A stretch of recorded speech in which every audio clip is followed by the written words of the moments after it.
جو شریعت میں جائز ہے ڈنکے کی چوٹ پر اس چیز کو مانو کہ ہاں یہ جائز ہے، جو شریعت نے منع ہے تو ڈنکے کی چوٹ پر بولو کہ ہاں یہ صاحب منع ہے. یا تو یہ کہہ دو کہ صاحب ہم قرآن و حدیث کو مانتے نہیں ہیں، یہ کہہ دو گے تو پھر کافر ہو جاؤ گے، ہے نا. قرآن و حدیث کا انکار کرنے والا کیا ہے، پھر مسلمان نہیں رہتا ہے. اگر قرآن و حدیث کو مانو گے تو ان سب چیزوں کو صاحب ایک طرف رکھنا پڑے گا، کیونکہ کربلا صرف ایک ہے، وہ ہے عراق کے اندر، جہاں میرے حسین امام حسین آخری دم تک کربلا کے میدان کے اندر رہے. اور جب انتقال آپ نے، شہادت جب آپ نے پائی تو سر سجدے کے اندر تھا. ارشاد فرمائے تھے لوگوں گواہ رہنا، امام تمہاری نظروں سے جا رہا ہے، پردہ فرما رہا ہے، لیکن یاد رکھو امام جاتے جاتے بھی یہ پیغام دے رہا ہے کیسے ہی مصیبت کا وقت آ جائے، کیسے ہی پریشانی کا وقت آ جائے، ساری پریشانیاں برداشت کر لینا، غم برداشت کر لینا، لیکن اسلام کے دامن پہ کبھی آنچ نہ آنے دینا. یہ پیغام تھا میرے آقا حسین کا کربلا کے میدان کے.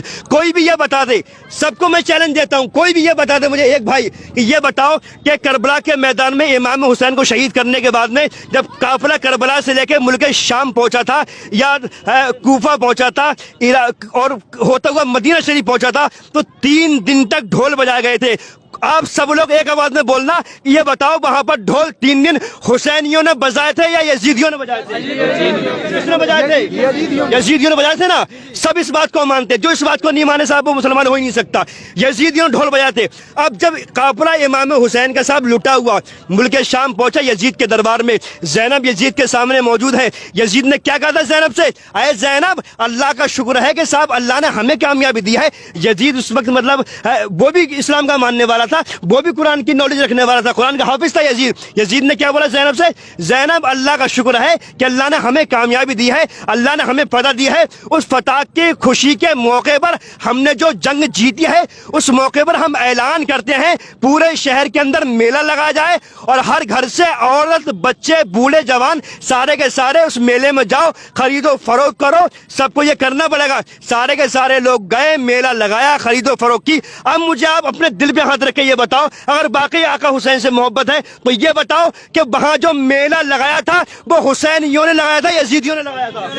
یزیدیوں نے لگایا تھا نا میلہ. تو میلہ لگانا کس کا طریقہ ہے، حسینیوں کا یزیدیوں کا؟ یزیدیوں کا. تو میلے کے اندر حسین کے گھر والے گئے تھے یا پھر یزیدیوں کے چاہنے والے گئے تھے؟ یزیدیوں کے چاہنے والے گئے تھے میلے کے اندر خرید و فروخت کرنے کے لیے. اچھا حسین والے جاتے ہی کیوں؟ جب حسین والوں نے سنا نا کہ امام حسین کو شہید کر دیا گیا، لوگ خون کے آنسو رو رہے تھے، خون کے آنسو، خون کے آنسو. زینب نے کہا تھا یزید تو شاید قرآن کی اس آیت کو بھول گیا ہے. میرا رب ارشاد فرماتا ہے وَتُعِزُّ مَن تَشَاءُ وَتُذِلُّ مَن تَشَاءُ بِيَدِكَ الْخَيْرُ إِنَّكَ عَلَىٰ كُلِّ شَيْءٍ قَدِيرٌ. اللہ جسے چاہتا ہے عزت دیتا ہے، جسے چاہتا ہے ذلت دیتا ہے. اے یزید تو گواہ رہنا، جب تیری نسلیں آئیں گی یا تیرے چاہنے والے دنیا میں آئیں گے تو وہ اس بات کی گواہی دیں گے کہ تیرا نام لینے والا دنیا میں کوئی نہ ہوگا.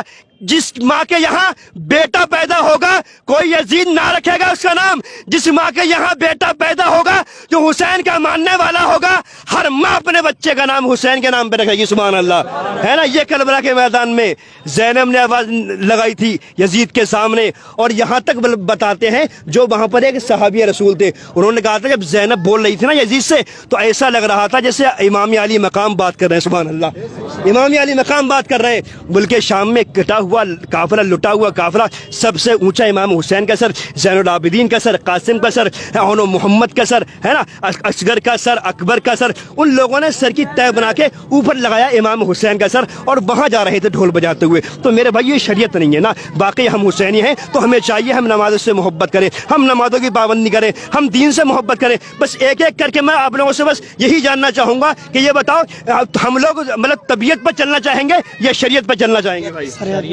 شریعت پہ جانا چاہیں گے نا. اور کربلا کے میدان میں کیا امام حسین نماز کو چھوڑا تھا؟ نہیں چھوڑا تھا نا، نہیں چھوڑا تھا. کیا پیغام دیا تھا آخری وقت کربلا کے میدان میں امام حسین نے؟ دین پہ آنچ نہیں آنی چاہیے. سوچے تو صحیح. اچھا ہمارا جب کوئی بچہ ہوتا ہے نا 6 مہینے کا اور اگر ماں کی دودھ نہ ملنے کی وجہ سے جب وہ روتا ہے تو ماں تڑپ جاتی ہے. ہم کہتے ہیں اپنی بیوی سے جلدی کر دودھ پلا بچے کو، بیوی جاتی دودھ پلانے کے لیے. اب سوچے صحیح جب حلق پر تیر اصغر کے پڑا ہوگا تو کیا وہ نظارہ ہوگا، کیسا لگا ہوگا امام حسین کو، کتنے تڑپے ہوں گے امام اصغر. ظالموں کو کوئی پرواہ نہیں تھی، انہیں بس جیتنا تھا، انہیں یہ دکھانا تھا کہ صاحب ہمیں جیتنا ہے. اچھا امام حسین آئے بھی کیوں تھے کربلا کے میدان میں؟ ارے 72 22 ہزار کوئی مقابلہ ہوتا ہے؟ 72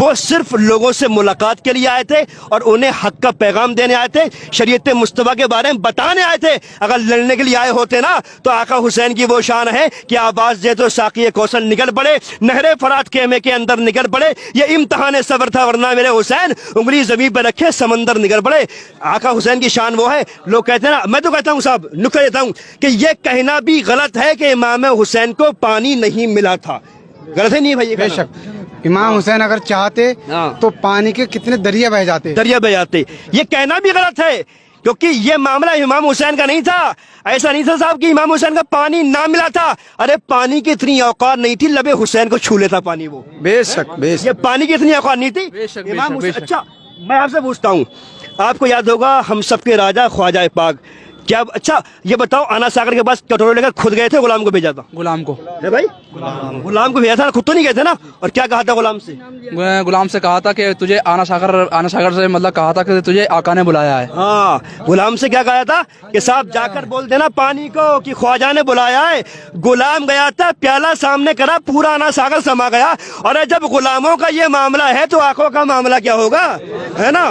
تاریخ نے بتایا کہ کبھی بھی امام، بہت آخری بات، اچھی بات، تاریخ نے بتایا کہ امام اصغر کو نا، جن کے حلق پر تیر لگا تھا، انہیں کبھی زمین پر نہیں بٹھایا تھا امام حسین نے، کبھی گود میں رکھتے تھے، کبھی شہروانو اپنی گود میں، اور علی اکبر اپنی گود میں، قاسم اپنی گود میں، زینب اپنی گود میں۔ تو امام اصغر کو سب لوگ اپنے گود میں رکھتے تھے۔